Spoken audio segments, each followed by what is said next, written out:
Good morning. Welcome to Word of the Day Thursday. And our word for today is vulnerable. It's a word that we hear quite often as we go forward in this pandemic. For those who have health issues or who are older, they're considered to be more vulnerable to COVID-19. Like many churches in our area, Two Steeples has put together a SMART team that will help us determine when we can safely and responsibly reopen our building for worship. This group will be led by Jim Ranney and will look at information available and formulate a plan moving forward. But we do have to acknowledge a few things. First, there is no way to eliminate all the risk of COVID-19. In a sense, we're all vulnerable.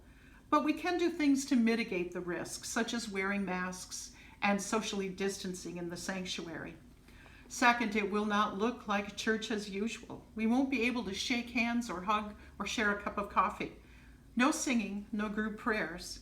And also, and this is where we come to our word of the day, many of our community of faith are still considered vulnerable and should not be encouraged to come back to church yet. Turns out Lauren and I are in that vulnerable category. I messaged my doctor a couple of weeks ago and asked her to help me decide what was safe for me to do. She informed me that I have several risk factors, especially my age, and I should understand that I am in the vulnerable category. I have to tell you, I did not like hearing that. I do not like to consider myself as vulnerable, but there you are. As the SMART team does its work, they will take into consideration all the scientific data and information from our synod and state and local governments.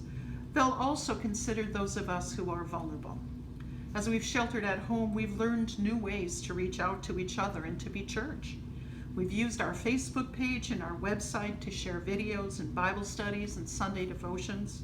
We've sent out mailings for those who do not have access to a computer.